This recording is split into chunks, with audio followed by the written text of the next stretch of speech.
আসসালামু আলাইকুম। আজকে ভিডিওটা করার উদ্দেশ্য হলো আমাদের সম্মানিত কাস্টমাররা সবসময় বলে যে ভাই প্রোডাক্টটা ক্যাশ অন ডেলিভারিতে পাঠান, ক্যাশ অন ডেলিভারিতে দেন। বাট আমরা যেটা সবসময় মিসবিরে গত ৭ বছর ধরে বলে আসছি যে আমাদের আসলে ক্যাশ অন ডেলিভারি বলতে আমরা যদি আপনি এক পেয়ার অর্ডার করে থাকেন সেক্ষেত্রে হচ্ছে ডেলিভারি চার্জ অ্যাডভান্স করে অর্ডারটা বুক করতে হবে। বাকিটা হচ্ছে আপনি প্রোডাক্ট হাতে পাওয়ার পর চেক করে দেন নিতে পারবেন। প্রোডাক্ট ভালো লাগলে প্রোডাক্ট প্রাইসটা দিয়ে রিসিভ করবেন, না হলে ডিরেক্ট রিটার্ন করে দিতে পারবেন। জাস্ট হচ্ছে ঢাকার কিংবা বাংলাদেশের যে প্রান্তেই হোক না কেন সেখানে আপনার জন্য জাস্ট এক পেয়ারের জন্য ডেলিভারি চার্জটা অ্যাডভান্স করে অর্ডারটা বুক করতে হবে। বাট তারপরও অনেক কাস্টমার বলে যে না ভাই আপনি ক্যাশ অন ডেলিভারিতে প্রোডাক্ট দেন, সমস্যা নেই, প্রোডাক্ট পছন্দ না হলে ডেলিভারি চার্জ দিয়ে রিটার্ন করে আমরা পাঠাবো বা আমি পাঠাবো বলে। তো আমরা দেখা যায় কাস্টমারদেরকে বিশ্বাস করে প্রোডাক্টগুলো পাঠাই, কিন্তু দেখা যায় কাস্টমার আমাদের আসলে বিশ্বাসগুলো রাখে না। যেমন এটা তেমনই একটা পার্সেল তার খুব আর্জেন্ট লাগবে, তাকে বললাম যে আপনি সমস্যা নেই আপনারা আর্জেন্ট ডেলিভারি করে দিচ্ছি, বাট আপনার ডেলিভারি চার্জটা অ্যাডভান্স করে পাঠাতে হবে। তো সে বললো যে আচ্ছা আপনার আপাতত বিকাশের টাকা নিয়ে আপনি পাঠিয়ে দেন, আমি প্রোডাক্ট রিসিভ করে অবশ্যই টাকা পেমেন্ট করে দেবো, ভালো না লাগলে ডেলিভারি চার্জ দিয়ে রিটার্ন করবো। বাট পাঠানোর পরে তার আর কোনো খবর নেই, সে লোকেশনে নেই। যেমন কাস্টমারের নাম হচ্ছে মেহেদি খন্দকার, তাকে প্রোডাক্ট পাঠানোর পর 4 দিন ডেলিভারি ম্যান ফোন দিয়েছে, আমরাও ফোন দিয়েছি, বাট তার কোনো রেসপন্স পাওয়া যায়নি। সে বলেছে যে আমি লোকেশনে নেই, এখন পার্সেলটা নিতে পারবো না। আমরা তাকে কিন্তু বিশ্বাস করে প্রোডাক্টটা পাঠিয়েছি উইথাউট ডেলিভারি চার্জ ছাড়া, অ্যাডভান্সও নেই, বাট সে প্রোডাক্ট রিসিভ করেনি।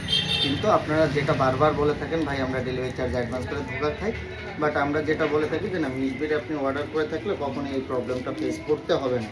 যেমন প্রোডাক্টটা সে মানে যাওয়ার পর খোলাও হয়নি, যেহেতু সে রিসিভ করেনি, যেভাবে পাঠানো হয়েছে সেভাবে প্রোডাক্টের রিটার্ন চলে আসছে। যে কারণে আমরা সব সময় বলে থাকি যে মিসবিরে আপনি যদি এক পেয়ার অর্ডার করেন সেক্ষেত্রে বাংলাদেশের যে প্রান্তে হোক না কেন ডেলিভারি চার্জটা অ্যাডভান্স করতে হবে, বাকিটা আপনি প্রোডাক্ট হাতে পাওয়ার পর চেক করে দেন পেমেন্ট করতে পারবেন।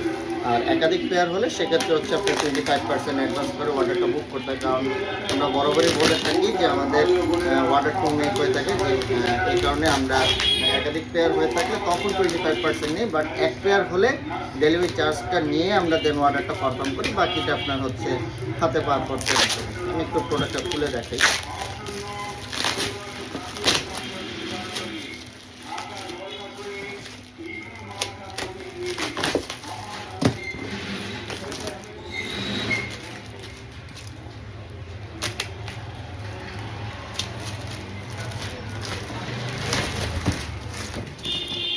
প্রোডাক্টটা যেভাবে পাঠিয়েছি ঠিক সেভাবেই রিটার্ন চলে আসছে, কোনো খোলা হয়নি। এই যে আমি এই প্রোডাক্টটা অর্ডার করেছিল 5 পিসের ভিতর একটা অক্সফোর্ড শু প্যাটার্নের ভিতর, এটা আর্টিফিশিয়ালের ভিতর। এই পার্টটা হচ্ছে আপনার আর্টিফিশিয়াল, এই পার্টটুকু লেদার, বাট বাকি পুরোটাই ইনার পার্ট লেদার। যেটা আমরা সবসময় অনলাইনে বলে থাকি যে ভাই আমাদের লেদার প্রোডাক্ট হলে অবশ্যই আমরা বলে দেবো যে এটা লেদার প্রোডাক্ট, এবং লেদার ছাড়া হয়ে থাকলে সেটাও আমরা বলে দিই যে এটা লেদার ছাড়া প্রোডাক্ট। যেমন এটা হচ্ছে টোটালি আর্টিফিশিয়াল, যেহেতু মিক্সিং, এটাও আমরা কাস্টমারকে বলে দিই।